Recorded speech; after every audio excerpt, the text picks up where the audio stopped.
Tenemos hoy la visita del presidente de España a México. Nos da mucho gusto su visita y en este contexto recordamos que México fue el refugio del exilio español hace 80 años. Aquí recibimos a lo mejor de la intelectualidad española: Adolfo Sánchez Vázquez, Aurora Arnaiz, José Gaos, Remedios Varo, Eugenio Imaz, Eulalio Ferrer, en fin, numerosos intelectuales, profesionistas, artistas, nutrieron la vida de México, la vida cultural, académica, económica de México.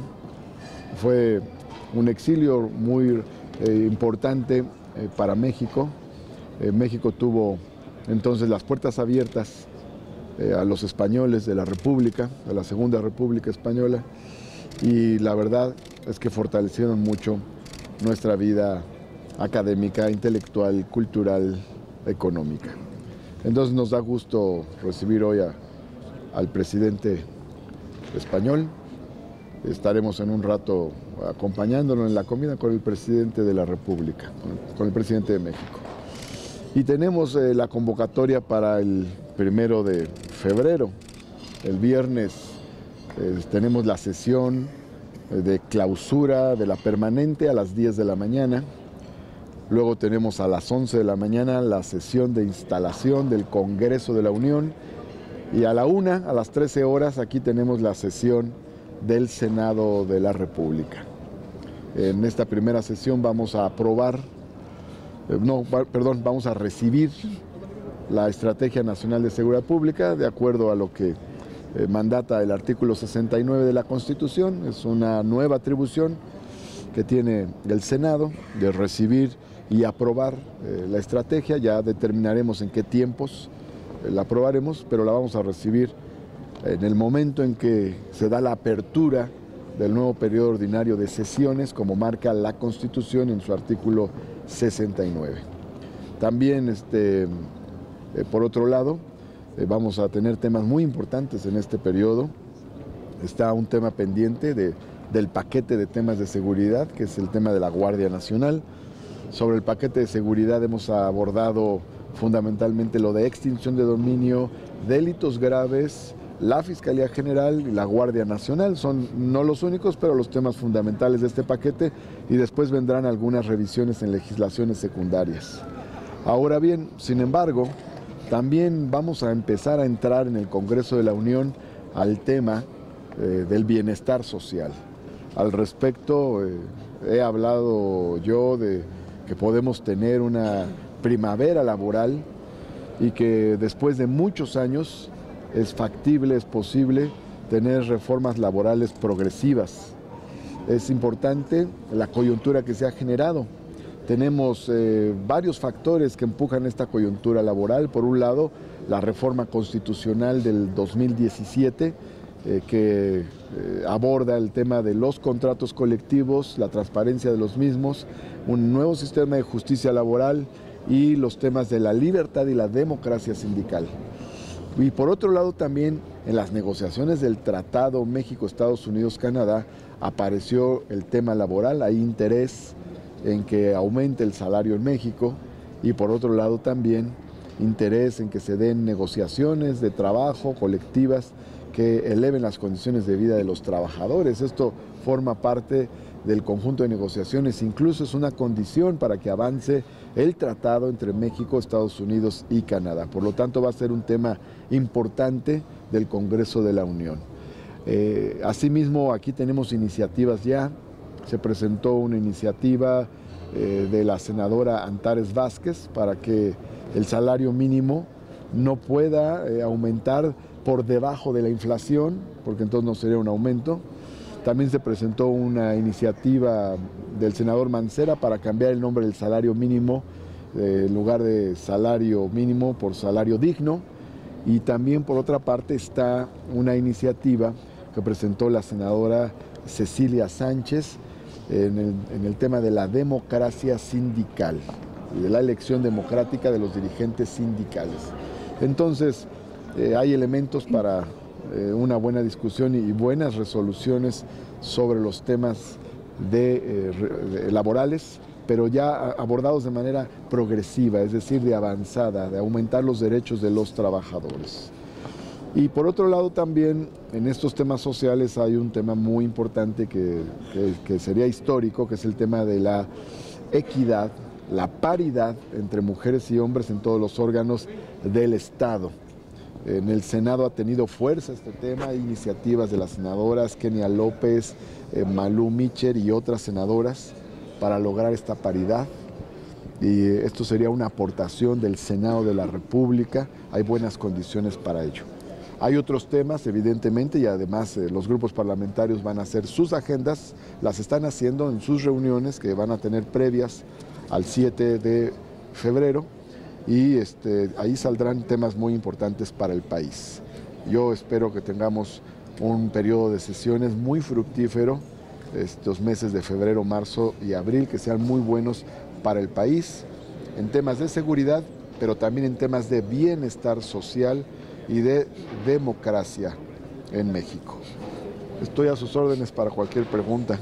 Senador, en materia laboral, ahorita que aborda el tema, ¿qué opinión tiene usted de esta huelga allá en Matamoros, en Tamaulipas, con las maquiladoras, que algunas ya incluso han decidido abandonar el país porque se les hace mucho el incremento salarial y las prestaciones con el nuevo gobierno? No tengo mayor conocimiento sobre el tema, ¿no? Sería prudente reservarme una opinión para tener mayor información sobre ese caso específico. Yo diría, sin embargo, de manera paralela a ese tema, que en la franja fronteriza va a operar una política muy interesante, porque aun y cuando aumentará el salario mínimo al 100%, también van a bajar los impuestos sobre la renta, el impuesto al consumo, el impuesto al valor agregado, y eso va a permitir un desarrollo interesante en la frontera norte. Senador, yo quisiera pedir un comentario sobre esta calificación que hizo ayer sobre la situación de Pemex en México. Si no les preocupa, porque nos explicaban que podría aumentar el costo de la deuda y cuando México pida sus préstamos. En la mañana el presidente Andrés Manuel pues minimizaba esta situación. Bueno, yo creo que el tema da para un análisis bueno. Sería una coyuntura interesante para que esas calificadoras, pues conozcan la realidad de las naciones con las que tienen relaciones y pudieran tener mejores decisiones. Sería bueno que conocieran más a nuestro país. Es curioso, pero ahora que empezó la lucha contra el huachicol, la lucha contra el robo de combustible, el Fondo Monetario Internacional opinó en un sentido positivo sobre esta lucha porque argumentó que esto permitiría fortalecer las finanzas de Pemex y me pareció un dato interesante. Ahora me parece extraña esta calificación de Fitch. Es probable que les falte mucho conocimiento sobre la situación en México, porque evidentemente si se combate el robo de combustible, pues Pemex tendrá mejores finanzas y mejores condiciones de pago, incluso de sus créditos. Si se combate la corrupción, pues Pemex tendrá finanzas más sanas. Si se desarrolla la empresa productivamente y tiene la capacidad de reconfigurar sus refinerías y crear nuevas refinerías, pues tendrá mejores condiciones también porque podrá tener la propia gasolina, generar propia gasolina para el país. Entonces yo creo que es muy probable que a Fitch le falte conocimiento. ¿Es una calificación apresurada, señor? Pues yo creo que es una calificación contradictoria y puede partir de poco conocimiento de lo que se está dando en el país. Ahí sería muy bueno que se aproximara más esta calificadora a la realidad de México, a la situación que había antes y a la situación que se está dando ahora. Senador, el Instituto Mexicano del Petróleo calificó como inviable técnica y financieramente la refinería proyectada por el gobierno en Dos Bocas. ¿Cómo ve usted esto? Es un tema que va a seguir desarrollándose, va a seguir avanzando. Hay más elementos. Creo que el gobierno de la República está haciendo un esfuerzo titánico por echar adelante el sector energético que durante años fue abandonado. analicemos estos 18 años pasados. ¿Con qué empezamos en el 2000? Con el Pemex Gate, que fue un saqueo de Pemex por razones políticas. Y luego tuvimos durante el siguiente sexenio, del 2000 al 2006, el mayor desperdicio de los excedentes petroleros de México en su historia. Se fue a puro gasto corriente, no hubo inversión en aquellos años. Luego tuvimos la falsa expectativa de la construcción de una nueva refinería que nunca se dio. Y luego pasamos a la reforma energética, que se prometió como un instrumento para mover a México, modernizarlo, para que hubiera una masiva inversión, que no sucedió, y terminamos con la crisis del huachicol, del robo de combustible. Entonces, claro que se requiere una revisión histórica de todo lo que pasó en estos últimos sexenios, y hay una reorientación, y el gobierno está haciendo un esfuerzo muy grande en varios sentidos. ¿Qué líneas se están impulsando? Bueno, nuevamente hacer de Pemex una empresa que no sea simplemente exportadora de crudo, sino que agregue valor produciendo gasolinas, que la producción de gasolinas permita tener instrumentos para bajar el costo de los combustibles, que por otro lado también se combata la corrupción para que la empresa funcione mejor y se ahorren recursos, que tengamos también un fuerte combate al robo del combustible, para que el combustible que se está produciendo, distribuyendo, llegue de manera legal a quien debe llegar.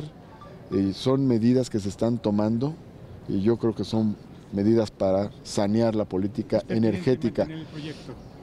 Hay resistencias sin lugar a dudas, porque había quienes se beneficiaban de toda la situación anterior. Nada más imaginémonos que del robo de combustible eran 65,000 millones de pesos al año. Los que se beneficiaban de 65,000 millones de pesos al año, es muy probable que no estén contentos. Entonces, por supuesto que hay resistencias a la nueva política energética, pero me parece muy importante recuperar productividad, honestidad y soberanía en el caso de los energéticos. Senador, me quisiera preguntar si esta postura de maestros en Michoacán, ayer lo vimos también en Oaxaca, podría alterar la negociación de la reforma educativa o la discusión que se dará en este periodo. Pues no, es un conflicto que tiene su propia historia. El conflicto de Michoacán es un conflicto local, entre maestros del Estado y el gobierno de Michoacán. Tiene su propia historia, no es la primera vez que hay una protesta de este tipo, y la discusión de la reforma educativa pues va a tener su propio espacio también. Y ha sido ya anunciada con muchísima anticipación esta revisión de la reforma educativa, ¿no? Y ya que en este periodo se va a hacer la revisión de la reforma educativa, ¿cómo piensa garantizar la autonomía de las universidades? Bueno, debe quedar perfectamente clara la autonomía de las universidades. Ya el propio gobierno federal reconoció que había habido un error en la redacción que se hizo de la iniciativa, pero evidentemente la autonomía universitaria es uno de los grandes logros históricos, no corre ningún riesgo. La autonomía universitaria se va a mantener en los términos en que se encuentra actualmente en la Constitución. Ahora bien, y por otra parte, podemos tener avances importantes en educación superior, porque a la frase que dice el Estado impartirá educación preescolar, primaria, secundaria y media superior, se agregará o se busca agregar, ese es uno de los temas que están, incluso en el Senado hay iniciativas presentadas al respecto, la educación superior. El artículo 3º debe decir: el Estado imparte educación preescolar, primaria, secundaria, media superior y superior. Porque de hecho además así ocurre, el Estado imparte educación superior, pero hay que hacer patente en la Constitución esa responsabilidad. ¿Sabe si ya llegó la fe de ratas? ¿O está en Cámara? No lo sé, porque está en la Cámara de Diputados la iniciativa, ¿no? Pero vamos a estar atentos. De hecho, es de esperarse que se dé la reforma en materia de educación y que después venga en este mismo periodo al Senado de la República. Senador, vamos a ver los tiempos en que se da esta discusión allá en la Cámara de Diputados. Senador, el expresidente Felipe Calderón señala hoy en una entrevista que la resistencia de López Obrador en el 2006 llevaba como sentencia que él no asumiera la presidencia, y que si el principal líder opositor de izquierda hubiera acompañado al gobierno, se hubieran hecho muchísimas cosas buenas para este país. ¿Cuál es su opinión? No olvidemos nunca que la fuente de toda legitimidad es el voto libre. Ahí me extrañan mucho las declaraciones de algunos que se preocupan mucho porque haya democracia en otros lugares del mundo y no en México. Es decir, no podía darse en aquel momento el reconocimiento. Cada día, todos los días aparecen innumerables testimonios. Acabamos de escuchar un testimonio de un periodista, pero todos los días han aparecido testimonios de exgobernadores, de exfuncionarios, de muchos actores que no pertenecieron al movimiento que encabezó López Obrador, en donde reconocen que no fue una elección legal la del año 2006. Pero no tanto como un golpe civil o de Estado por parte de la izquierda mexicana, ¿no? Como dice Calderón, ¿no? No tanto ese grado. Es muy interesante que la izquierda mexicana y el movimiento que encabezó Andrés Manuel López Obrador siempre buscó que el cambio fuera por la vía legal, con métodos pacíficos y sobre la base de la soberanía nacional.